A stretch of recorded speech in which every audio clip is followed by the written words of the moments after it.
These are women at war. No uniforms, no headlines.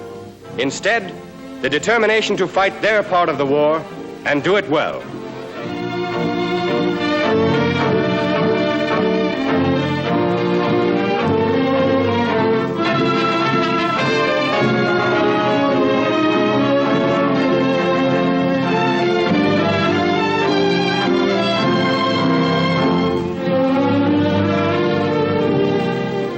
The work at Aberdeen must be done, and today it is 100-fold more important than ever before.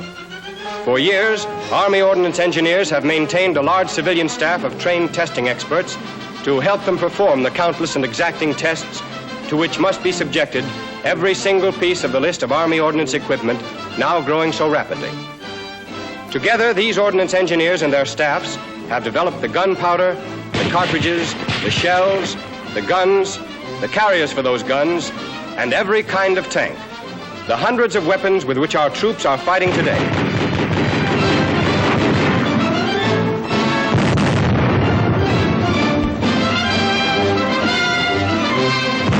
Like countless other jobs being taken over by women everywhere in the country in order to release the men of their community for active service on the fighting fronts, the jobs at Aberdeen are a far cry from what would ordinarily be called jobs for women. A big 90mm anti-aircraft gun is a powerful, noisy, heavy gun. Working with it is hard, strenuous work. By pre-war standards, these jobs are work for men only. But these ideas and phrases are peacetime ideas, outmoded by the rush of an entire nation to arms.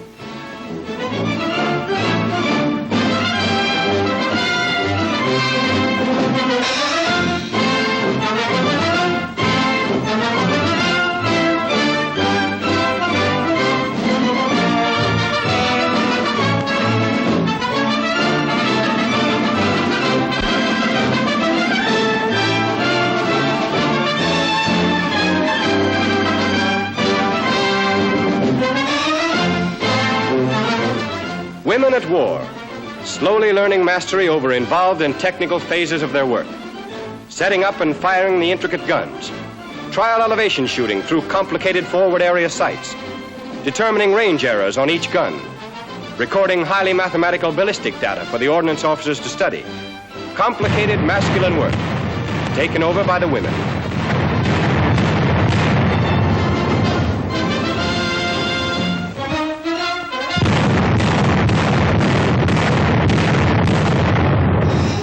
Until now, these guns and tanks have been man's domain alone. Until now, that is. But in ever-increasing numbers, in a nation slowly knitting itself into one gigantic army, stretching from the home in one unbroken line out to the fields of battle, now we're learning that women can take over where the men left off.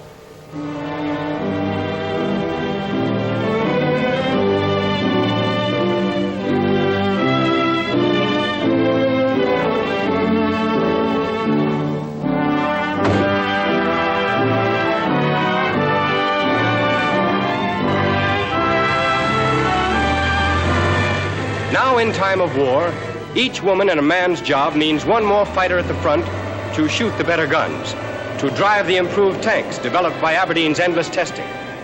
And so in doing thus, these sturdy women are doing double service, women at Aberdeen, women at war.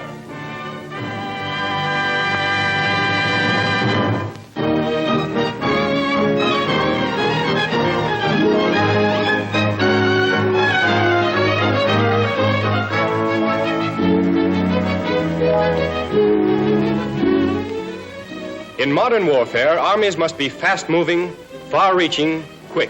There are many units geared to meet the demands of instant mobility. And so the Quartermaster Corps of our Army has put into the field this unusual unit, important to the fighting strength of every soldier in our Army. It makes bread. It's a bakery. Like the fighters at the front, the soldiers of this mobile bakery unit have their own sort of weapon, too. They're mixers, ovens, bins. Their job in our Army's drive toward victory. For bread is one of the essentials of our fighting men.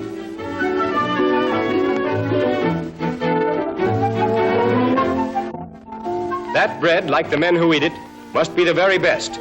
And so into Uncle Sam's bread go only the finest ingredients, selected carefully in the markets, transported quickly, and always measured exactly according to tested formulas. The flour is the finest flour made, enriched flour, into which have been added the vitamins and minerals which 40% of our civilian population get. Refined sugar, the finest salt, the best yeast, only top-notch ingredients for our fighters.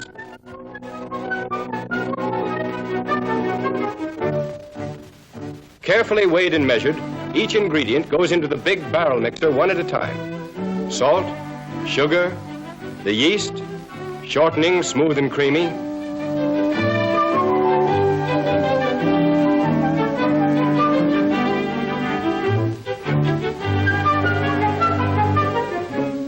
and water, carefully purified and tested.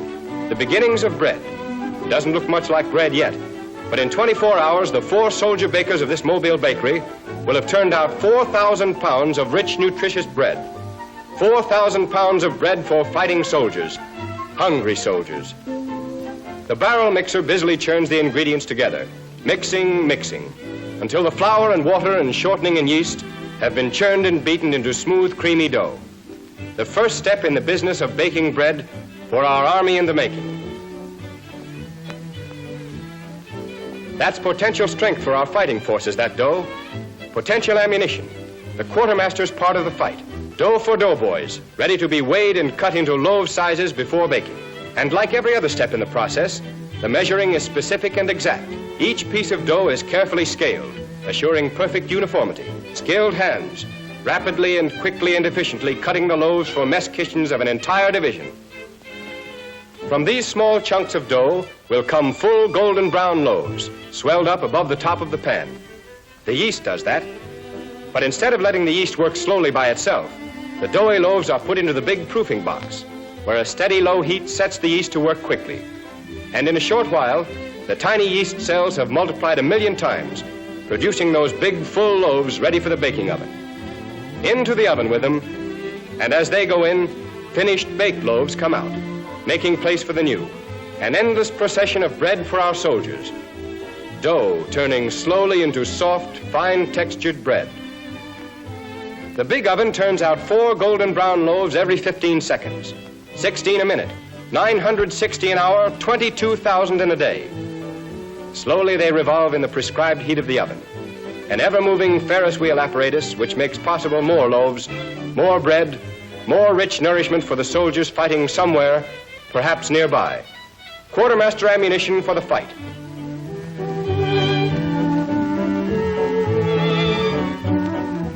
And when the loaves have been thoroughly browned, they must be allowed to cool before distribution to the troops.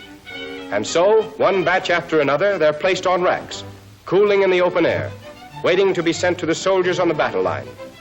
Bread, eaten and forgotten in a hurry, but like so much else in our army in the making, inconspicuous testimony to the care and patience of the men behind the front who provide those soldiers with the best and most efficient supplies and ammunition possibly available. Bread, packed in boxes, 1 for each kitchen unit, enough to supply an entire army division for 1 meal. And yet, the work of just 4 men,